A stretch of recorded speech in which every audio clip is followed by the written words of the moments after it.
lá depois no Classroom. Então, nós vamos falar dessa questão dos processos industriais da produção de açúcar e álcool. A matéria-prima, a gente já falou bastante sobre isso. A matéria-prima, né, que a gente usa, até pouco tempo era só a cana-de-açúcar para a produção do etanol, agora é a cana e o milho, mas para o açúcar, no Brasil, é só a cana-de-açúcar, certo? Então, as matérias-primas, os produtos de... O que a gente extrai da cana-de-açúcar? O açúcar, os produtos, né, de interesse, o açúcar, o etanol e energia produzida pelas termoelétricas, né, que pela queima do bagaço gera energia elétrica, que abastece toda a indústria de produção de açúcar e álcool e ainda vende o excedente, e é muito excedente, né, vende aí para as empresas de energia do estado.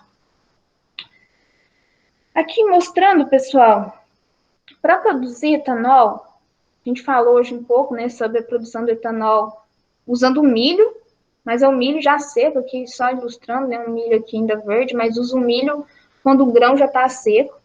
O sorgo, inclusive, alguns anos atrás, uns 6 anos atrás, eu visitei uma fazenda em Mato Grosso do Sul que eles estavam plantando o sorgo sacarino, que ele produzia uma grande quantidade de açúcar no seu como e poderia ser uma alternativa para a produção aí de etanol, tá? Eu nem sei se essas pesquisas continuaram, como que foi, mas era um campo de demonstração da produção desse sorgo sacarino.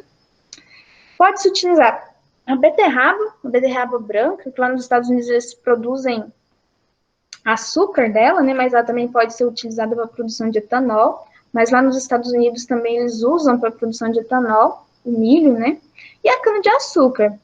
Nós vamos aqui, por mais que a gente está falando que no Brasil já vai ter perspectiva para produzir 1 bilhão de litros de etanol a partir do milho, né, nós vamos focar, todo esse estudo a gente está focando, falando de cana-de-açúcar. A gente cita aí o milho como crescimento nessa produção no Brasil, mas ainda vamos focar aí na nossa matéria-prima principal, que é a cana-de-açúcar.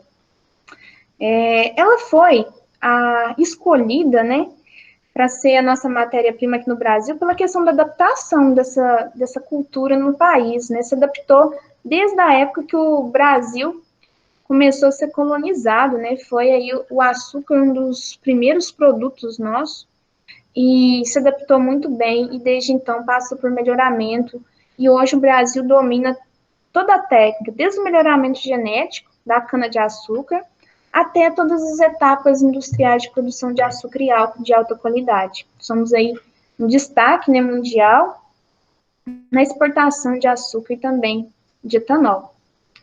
Então, por que isso, né, gente? Adaptação da cana. Os Estados Unidos, nem se eles quisessem plantar cana lá, né, bem que às vezes eles já fizeram, mas não tem a adaptação climática nos Estados Unidos para o cultivo da cana. É uma planta de clima tropical, então ela se adapta apenas em clima tropical. Por isso que outros países onde não tem como cultivar cana-de-açúcar por relação de climas muito extremos, por exemplo, invernos extremos, a cana-de-açúcar não vai sobreviver. A cana-de-açúcar não vai conseguir sobreviver com meses de neve, não tem como, é uma planta de clima tropical, ela só vai desenvolver em países de clima tropical. Então, esses países que têm invernos intensos, eles têm outras alternativas. O milho, porque o milho é a matéria-prima dos Estados Unidos para a produção de etanol. O milho é ciclo anual. Poucos meses você planta, colhe e acabou. A planta ali na época do verão, né? Não são todos os estados americanos têm inverno intenso, mas estou falando assim, a questão de uma cultura de ciclo curto. Agora a cana-de-açúcar, você tem que plantar, ela vai desenvolver e depois de um ano e meio, dependendo do material, que ela vai estar pronta para colher. Então, em países que têm inverno intenso, não tem condição de cultivar a cana.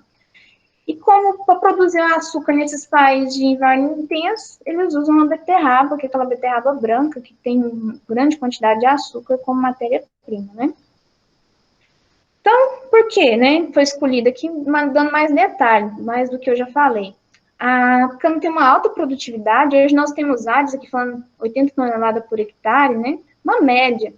Mas nós temos áreas aí, municípios do nosso país, aqui no estado de São Paulo, que produz 100 toneladas por hectare.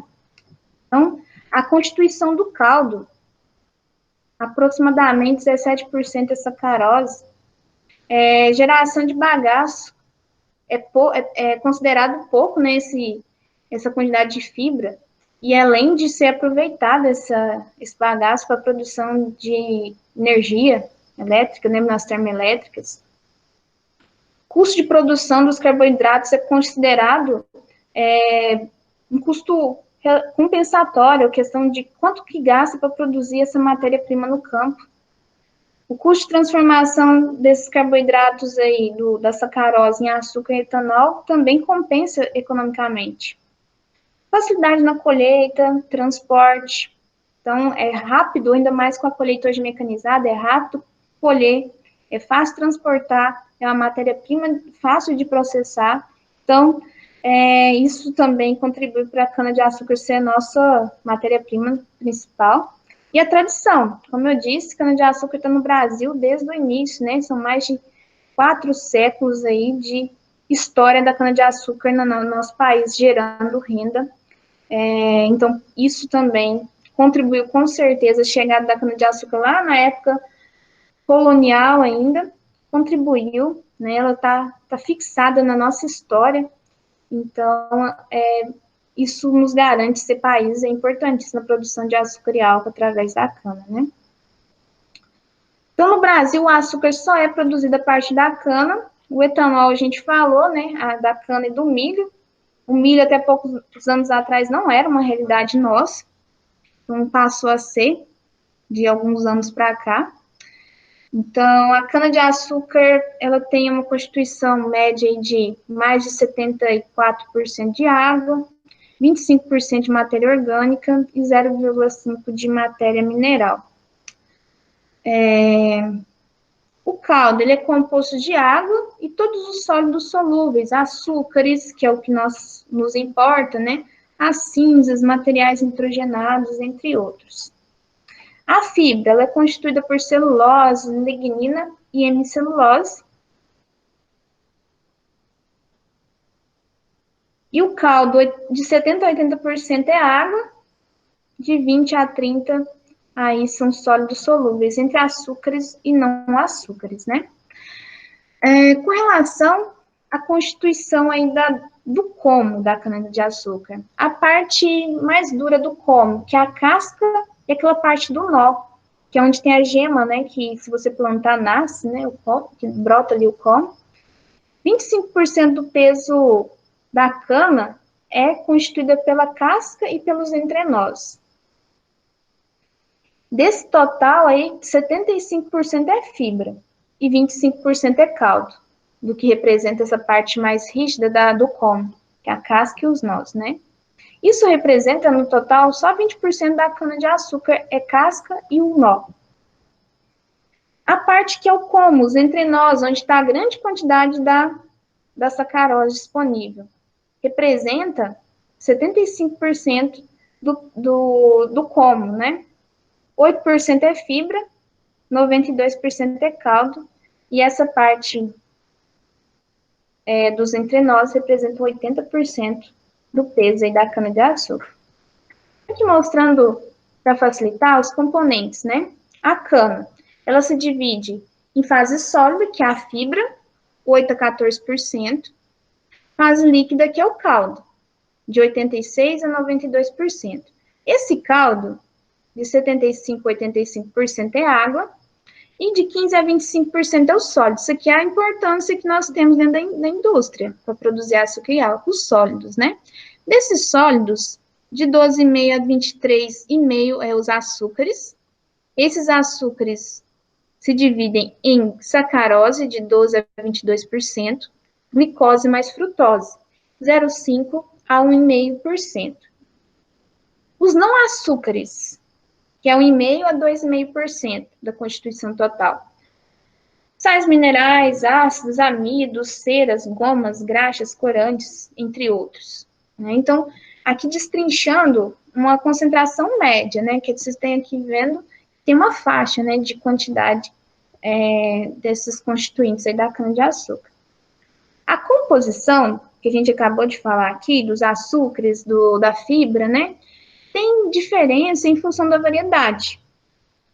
As variedades atuais, elas têm menor teor de fibra do que as variedades antigas, as variedades crioulas.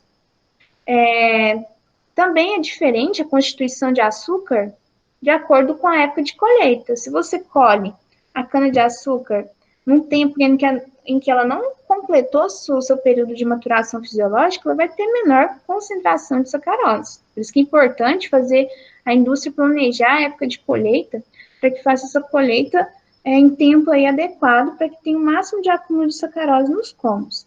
O tipo de colheita, mecanizada, manual, considerando quando a colheita era feita manual, quando que essa queimada era feita, na época mais fria do ano, quente, tem interferência aí com relação à composição, tem diferença na quantidade de sacarose.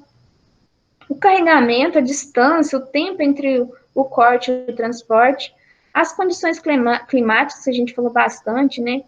De chuva, de umidade relativa do ar, tudo isso interfere em muitos outros fatores. Então, esses componentes, eles têm essa variação porque disso tudo aqui. E outros fatores além desses, né? Mas esses são os principais. O que interfere na qualidade de matéria-prima? Maturação, matéria estranha, que a gente falou, né? Impureza vegetal, mineral, deterioração, sanidade, que aqui, ó, pragas e doenças, que a gente falou um pouquinho hoje ali da Diatreia saccharis, né? Florescimento, cana, eu falei na sala de aula, né? Cana-de-açúcar para fim comercial não pode florescer. Então, os materiais modernos, é claro que alguns anos, por questões climáticas, ocorre o florescimento. Mas quando a cana-de-açúcar floresce, ela está gastando energia útil, que seria ali armazenada em forma de sacarose, para o florescimento. Então, os materiais melhorados, os materiais modernos hoje, eles foram melhorados com a função de não florescer.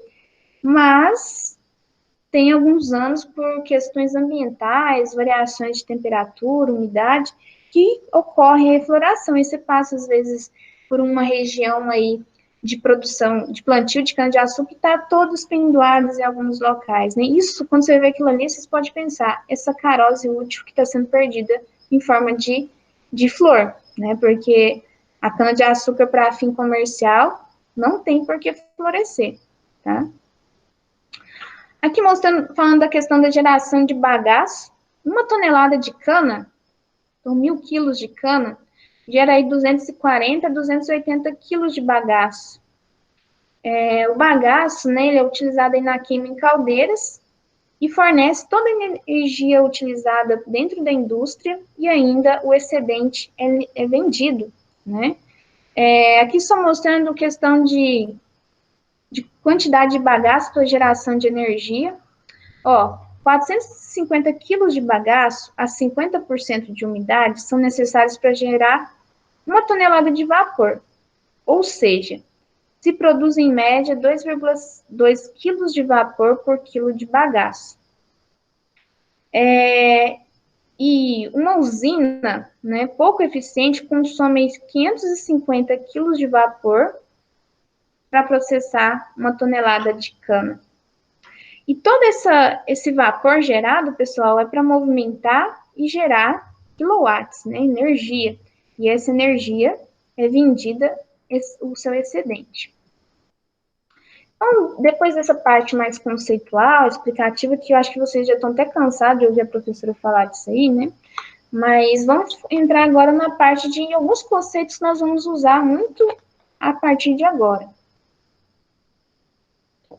Conceito de açúcar. Isso aqui todo mundo fala, mas eu sei o que é açúcar. Sim, né? Nós sabemos. É o produto final de uma usina de açúcar constituído por cristais de sacarose, aqueles grãozinhos branquinhos que a gente utiliza, né? Tão comumente na nossa rotina caseira.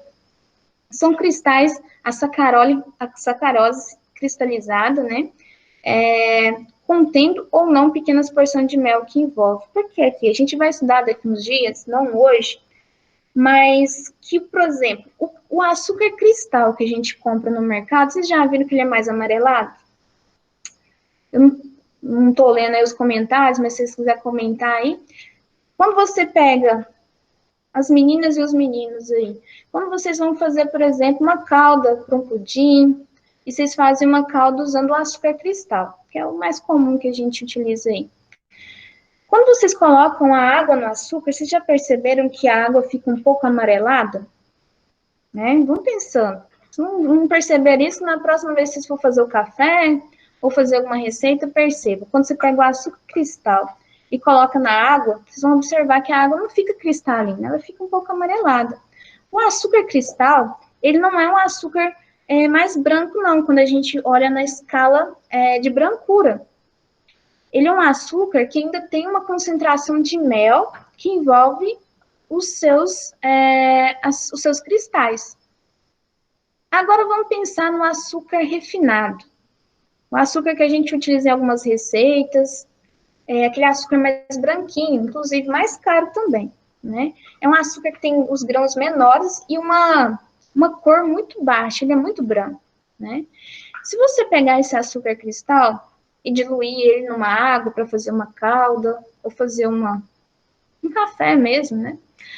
Vocês vão ver que quando vocês diluem ele em água, você quase não percebe mudança da coloração da água que você diluiu. Ele é um açúcar que passa por processos a mais do que o cristal. Ele vai passar por um processo de clarificação a mais, para ele obter aquela brancura.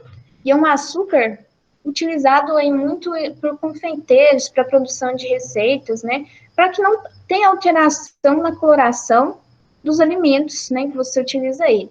Ele, por ser tão branquinho, e você colocar ele, fazer a diluição ali numa água e ver que não tem alteração da cor da água, é porque ele passou por um processo de clarificação em que retirou essa maior quantidade de mel que ainda tem, que a gente encontra aí no açúcar cristal.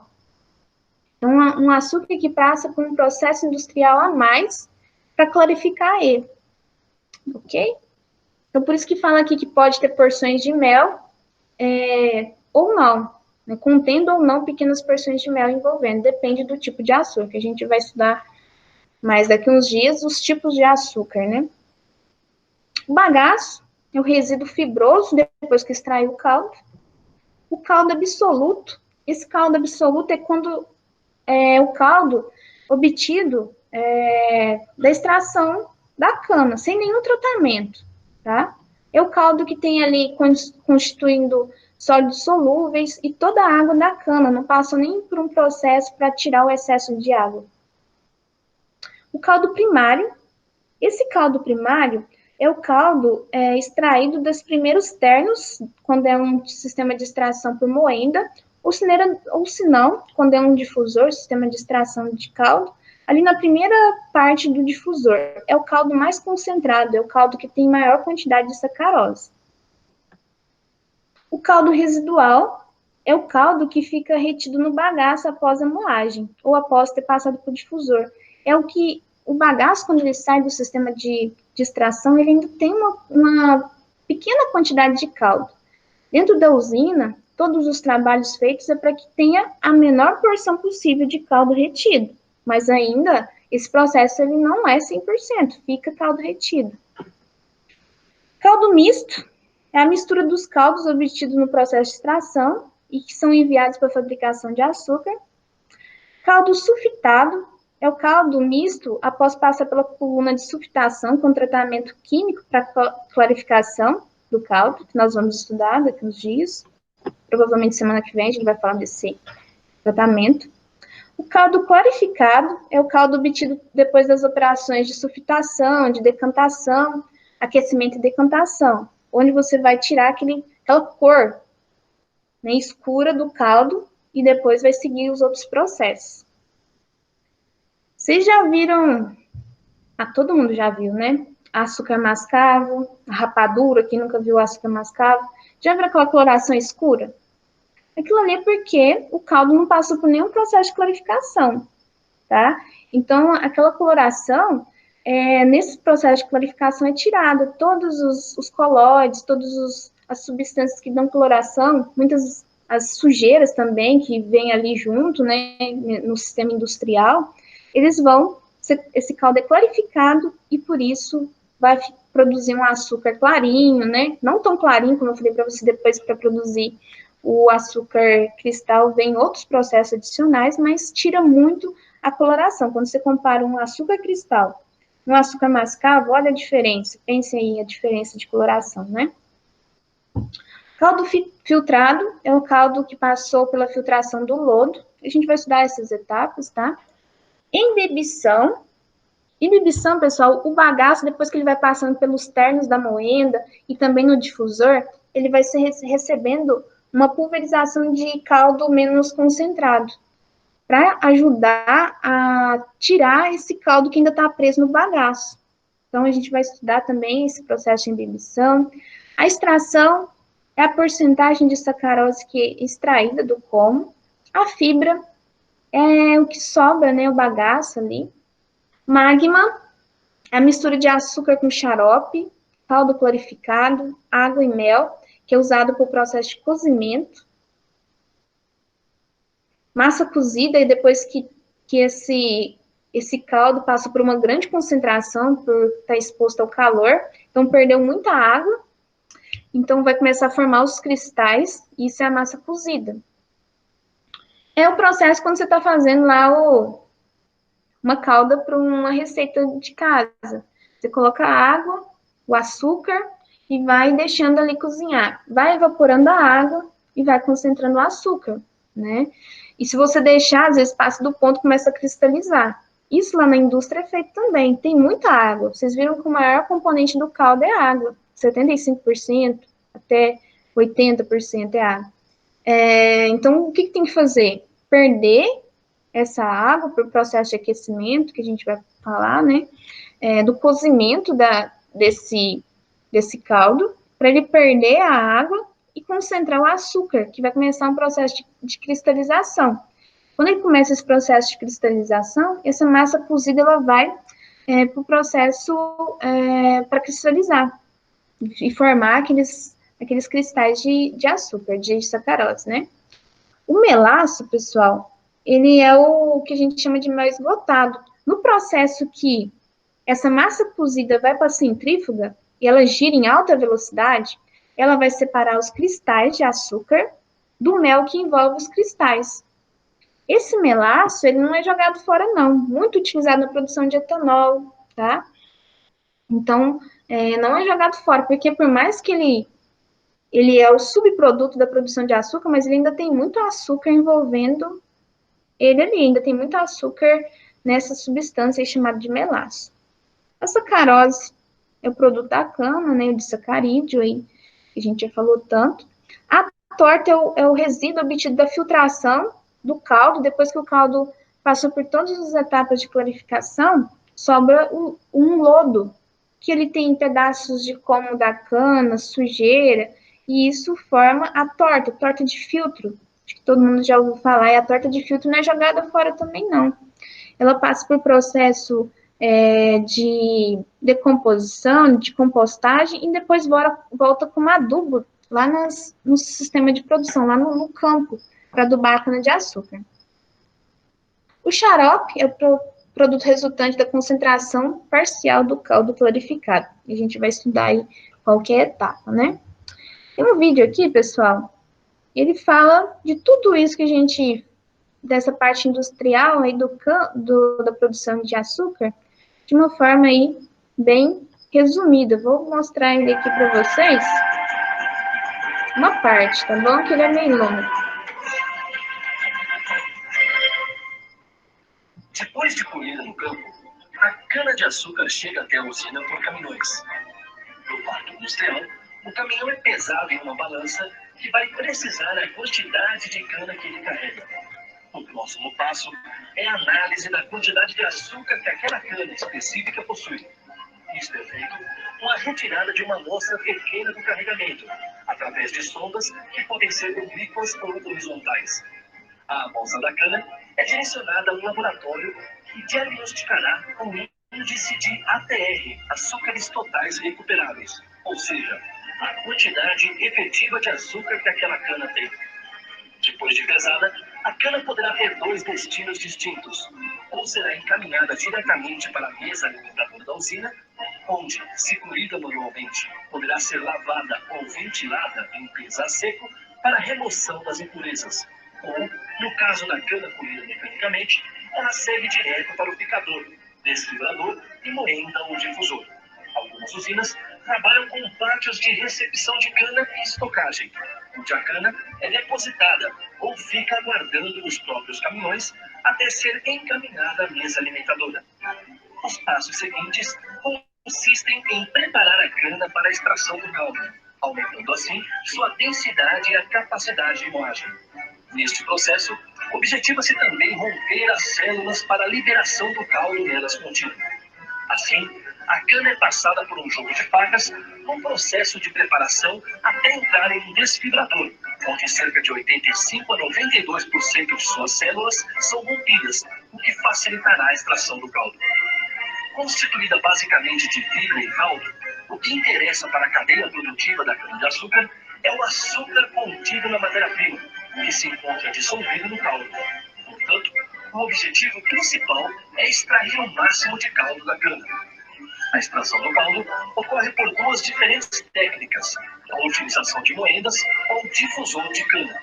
Nas moendas, formadas por vários ternos com dimensões diferentes, a cana é esmagada. Cada terno, ou castelo como também são conhecidos, possui 4 rolos principais denominados rolo de entrada, rolo superior, rolo de pressão e rolo de saída.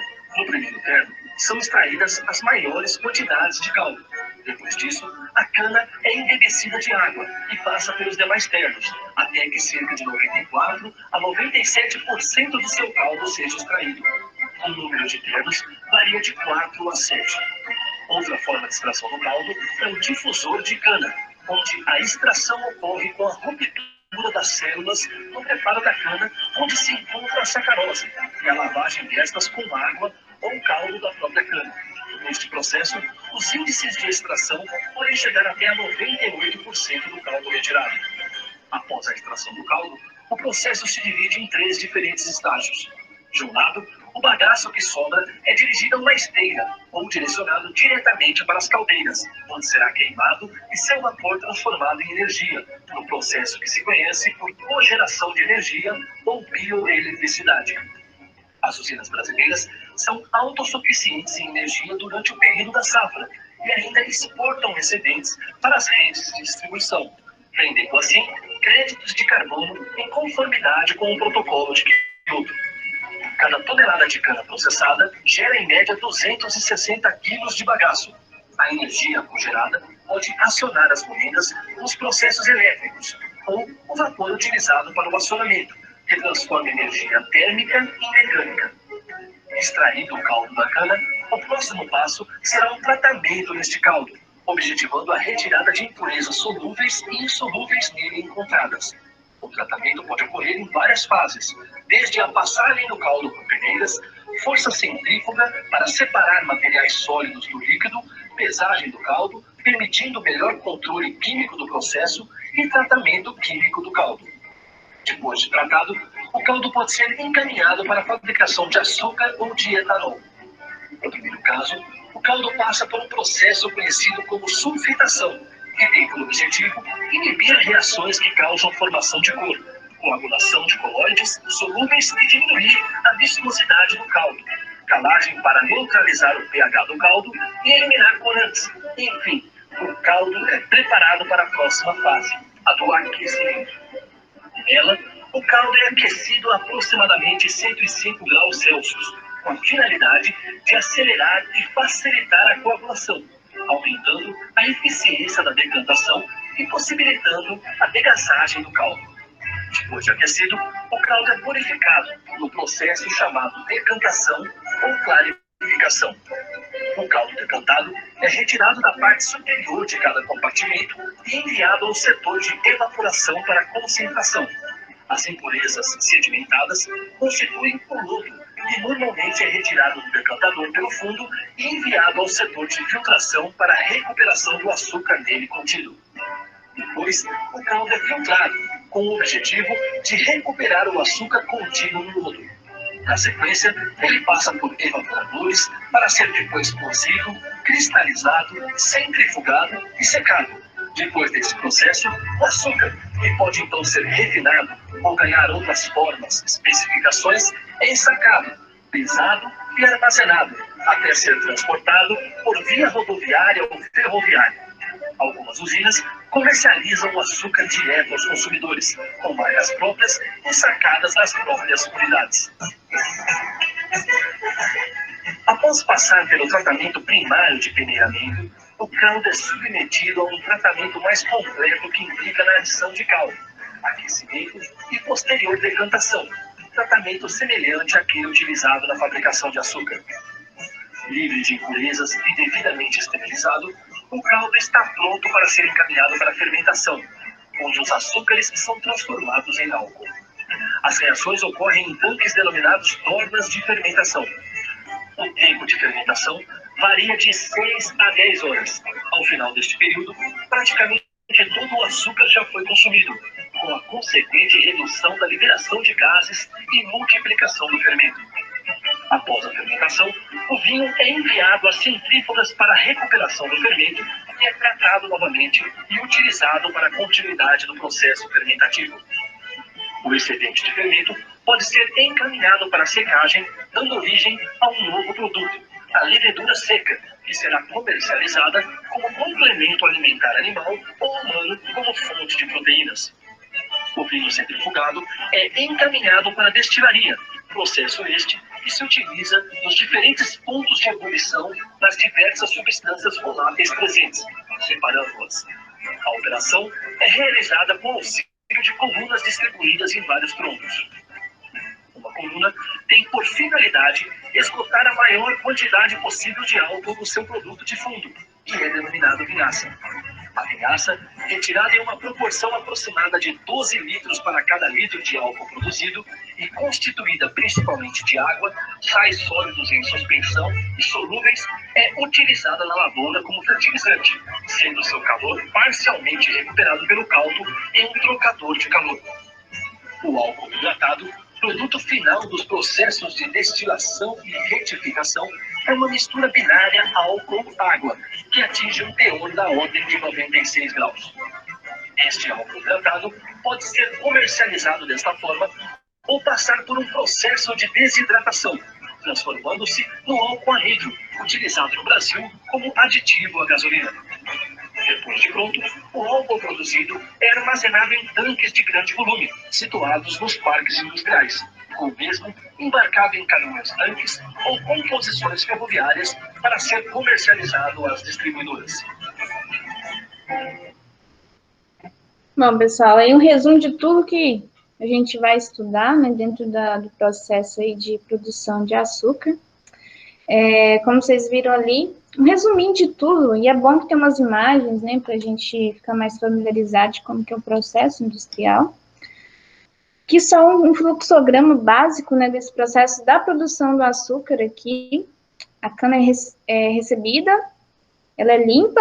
Hoje a cana colhida mecanicamente passa por uma limpeza a seco, tá? Ela não é lavada com água, tem uma economia de água muito grande. A cana, quando é colhida queimada, ela precisa de ser lavada para tirar aquela cinza, né? Essa cana ela é triturada em pequenos pedacinhos, para que tenha aí uma grande quantidade de células abertas, que é o pincel, né? As células onde tem a sacarose, elas ficarem rompidas, para que facilite o processo de extração do caldo. E essa extração do caldo, como vocês viram, pode ser feita por moagem, moendas, né? Ou por difusor. O difusor tem relatado aí, tem muitas controvérsias, né? Alguns dizem que a porcentagem de extração chega a 98%, mas alguns estudos demonstram que nem sempre é assim. A gente sabe que a indústria, ela busca sempre maior eficiência na extração, porque toda a porcentagem de açúcar que fica preso no bagaço é dinheiro que está se perdendo na produção de açúcar e álcool, né? Mas aí uma eficiência entre 90% a 98% de extração, que deve ser buscada, né? Quanto maior tem as metas, né? A ser buscada na eficiência de extração.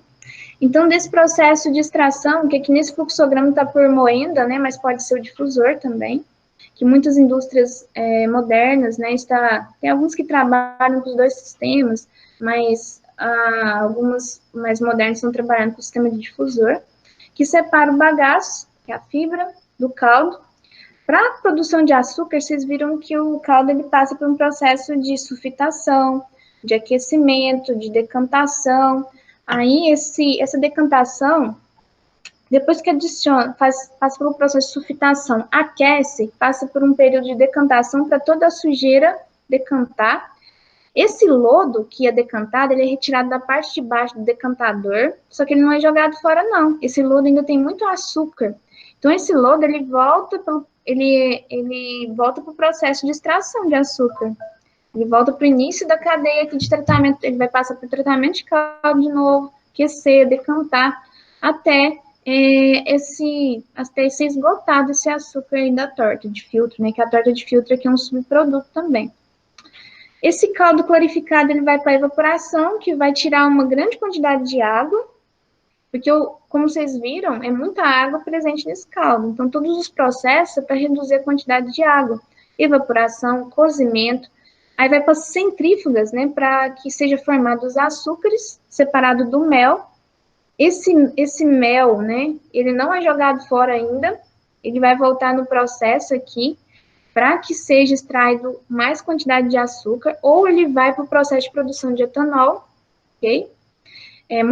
Para as indústrias aí de açúcar e álcool, esse mel, muitas vezes, ele vai para a produção do etanol, obtendo aí o açúcar cristal. Vocês viram aí que muitas indústrias, elas vendem o seu próprio açúcar e também exportam esse açúcar e vendem para indústrias de refino, né? Esse açúcar ele pode ser transformado em açúcar refinado, açúcar líquido invertido. Por exemplo, indústria de refrigerante, elas usam açúcar líquido, né?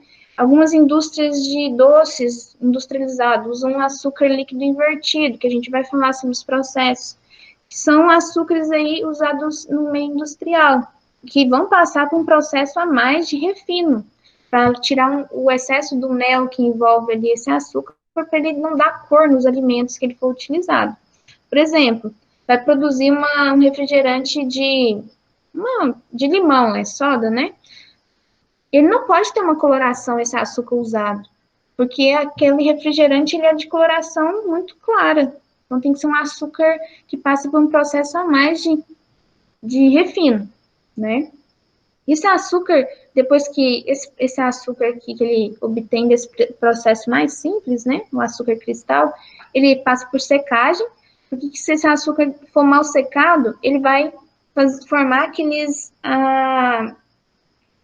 vai empedrar. Igual você guarda um açúcar e depois, às vezes, você coloca uma colher úmida, vocês já viram que ele fica empedrado? Aquilo é umidade.